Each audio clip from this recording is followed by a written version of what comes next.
Hello and welcome, my conscious collective. At the time I'm filming this, it is Good Friday. So today we are going to be discussing the true origins of the holiday known as Easter, Holy Week. Where does it come from in the Bible, and is its true origin occult? So most people know Easter to be, something having to do with a bunny and Jesus Christ and Passover, but where does it all really come from? And are there sinister intentions behind this week we believe to be about the sacrifice that Jesus Christ made for humanity? Where does this idea of an Easter bunny even come from? And could its true origin be linked to pagan tradition and an intention to have us make sacrifices to pagan deities that we don't even know exist? Stick around and you'll find out. My name is Rose, and this is The Real Truth.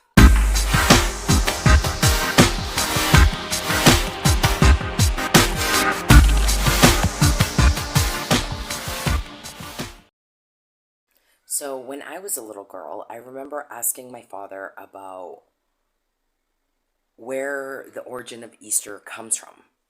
And I remember asking specifically, what the hell is the bunny about? Because he explained to me that it had to do with Passover as well as the death of Jesus Christ. Now, just to give you a bit of background, I was raised in the Jehovah's Witness cult, religion, whatever you would like to call it. But I was also a child prodigy. So I was very intelligent, analytical, and curious. So I didn't just accept the things that were said to me. I questioned them and I researched them until I understood my own conclusion, not what was being told to me.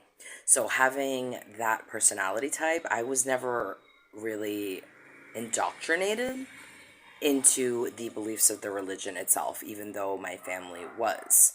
I studied the scripture extensively from the age of 4 to 5, at which point I concluded that neither the teachings of the church or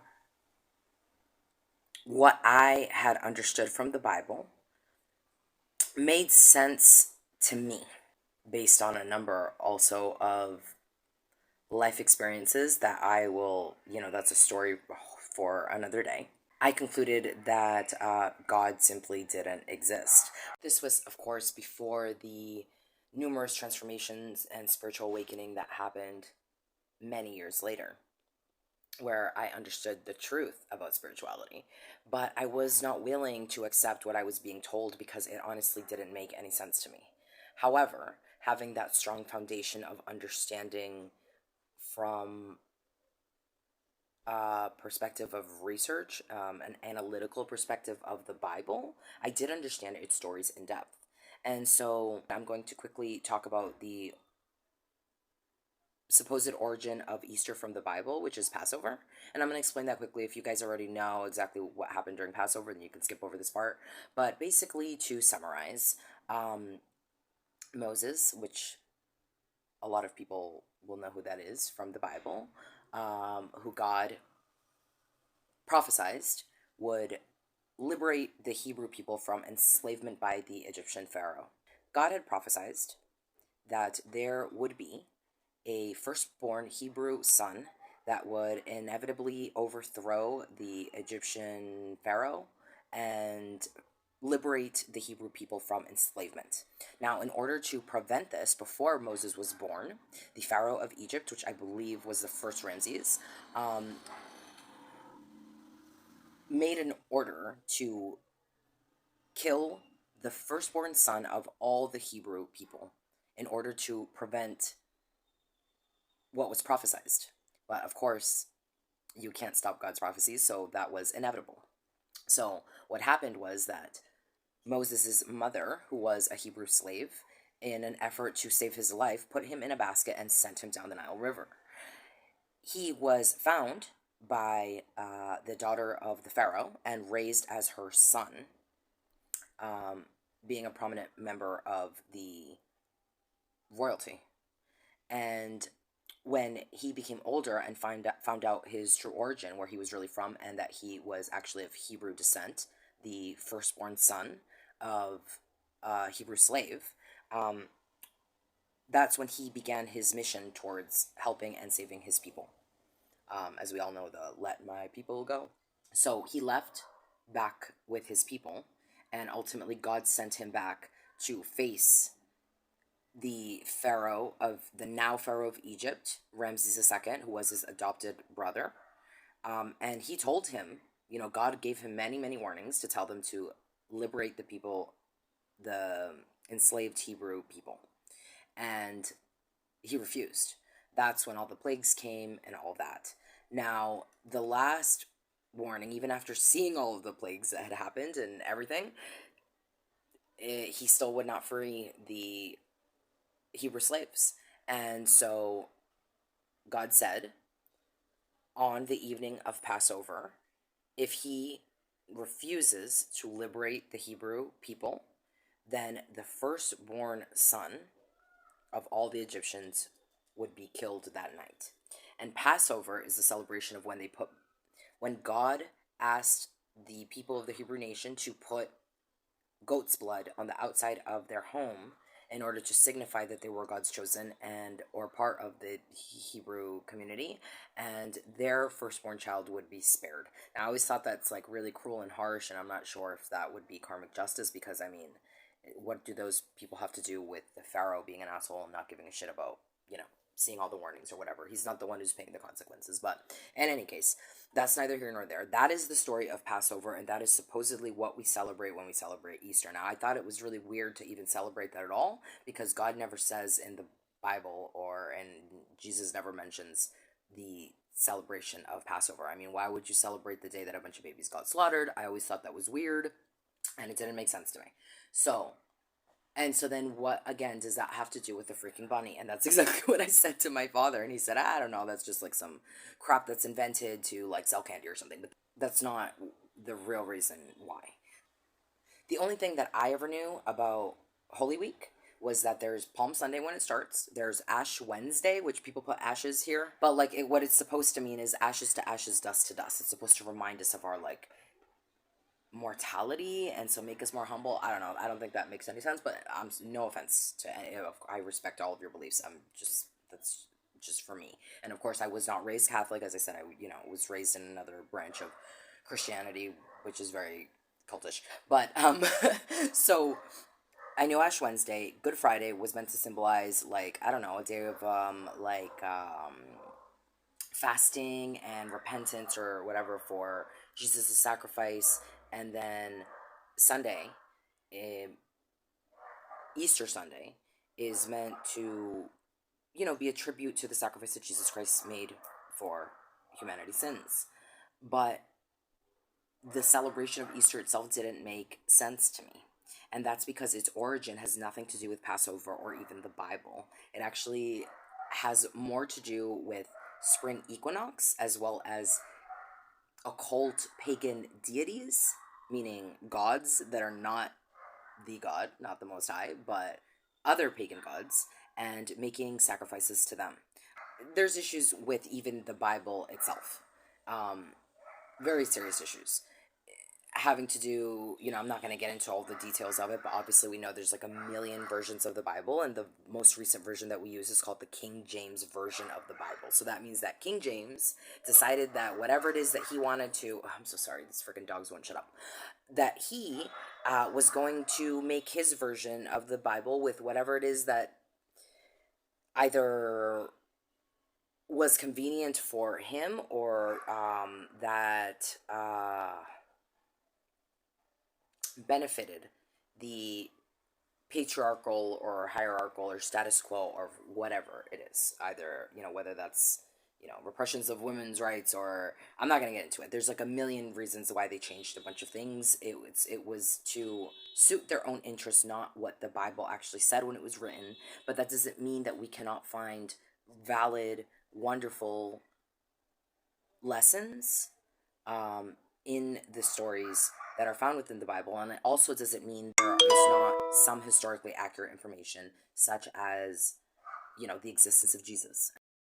So I found some really interesting research on a channel called Yahweh's Restoration Ministry, and although I have never really followed a minister like this one, and I haven't seen too many of his videos, but they are really well researched, well understood, and although he ministers to Christianity, that doesn't mean that he doesn't go really in depth into the research and trying to find out the true roots and intentions behind a lot of the rituals, holidays, and traditions that we currently have.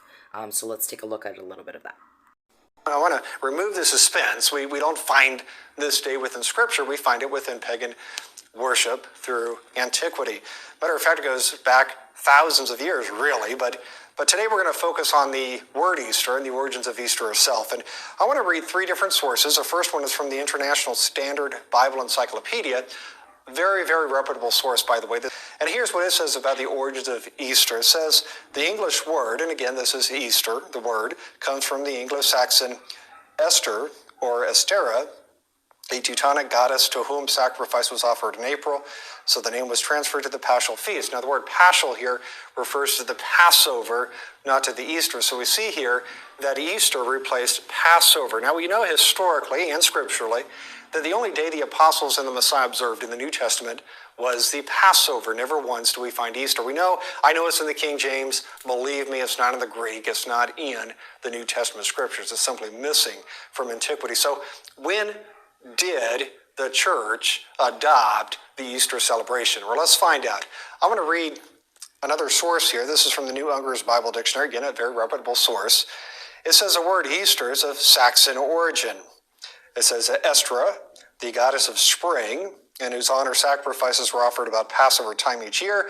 By the 8th century, Anglo-Saxons had adopted the name to designate the celebration of Christ's resurrection. So we see here, when this transition occurred, it occurred in the 8th century, hundreds of years after Yahshua had come and gone. He was resurrected. Hundreds of years after this point did the church adopt Easter in its liturgy. And we see here that it adopted it from the Anglo-Saxons, from pagan worship. Well, I want to read one more reference. This is from the Nelson's Illustrated Bible Dictionary. And here's what it says about Easter. It says Easter was originally a pagan festival honoring Oster, a Teutonic Germanic goddess of light and spring, at the time of the vernal equinox, a day in the spring when the sun crosses the equator and the day and night are of equal length. Sacrifices were offered in her honor. As early as the 8th century, the name was used to designate the annual Christian celebration of the resurrection of Messiah. So we see here, again, when this transition occurred, it was the 8th century.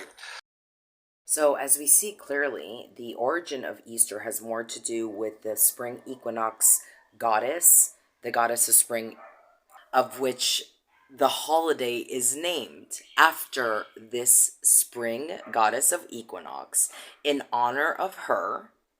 And so its intention is for us to make these sort of ritualistic sacrifices without knowing, unknowingly to us, or to most people who subscribe to the Christian tradition of celebrating Passover through Easter. You're actually, by doing that, giving sacrifices not to God and to Jesus Christ, but to the goddess, the Germanic goddess of spring equinox, Aostra. I think that's how you pronounce it. And so when we really examine the true origin of the holidays we celebrate and the things we do, I think it's really important to note the intention behind it, because some people might be like, well, who cares? Well, it does matter if the things that you're doing are going to serve as sacrifice to pagan gods, when in true actuality your intention is to give thanks to Jesus Christ and to the Most High for the sacrifice that he made in order for us to live and to be able to learn our lessons and have this life and live through love. So one thing I always wondered is, why does the date of Easter always change? And the reason that it changes is because it's not about a specific date, even though there should be a specific date if you're talking about the time when Passover happened. But the reason that it has to be a specific time, and it changes anywhere from March up until, I believe, April 31st, is the last day that Easter could possibly be. And the reason that that's important, and we should wonder these things, is because the day that Easter is celebrated depends on the alignment of the planets. So what does alignment of the planets have anything to do with the Bible?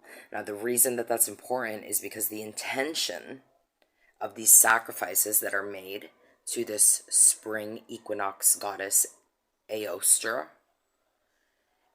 is important, because the alignment of the planets have to do with the amount of energy that is used in this ritualistic sacrifice that we all do by celebrating Easter.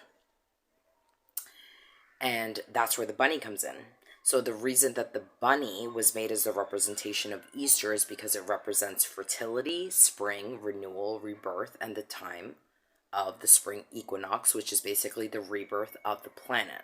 It's sort of, spring equinox is really supposed to be January. It's really the beginning of the year. It's just that we celebrate the beginning of the year in January, which is a time in the middle of winter when the whole earth and life is dead.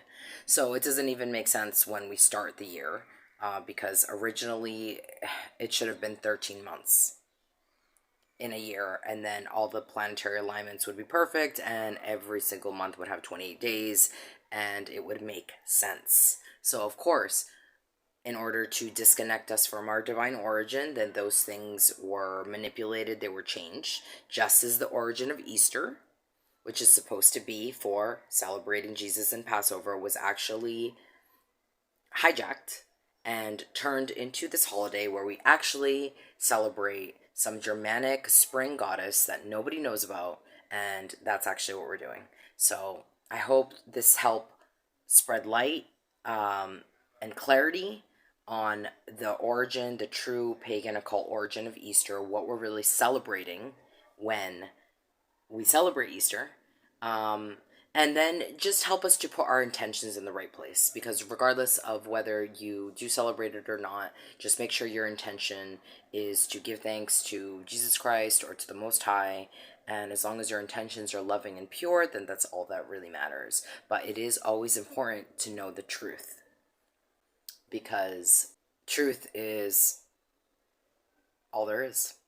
And that's why I'm here, to let you guys know the real truth about the things that are hidden from us. So I hope that helped clear things up. If you like my energy, please be sure to hit that like button. It certainly helps. Hit that subscribe button and hit the notification bell, because you don't want to miss one thing. I'll see you in the next one.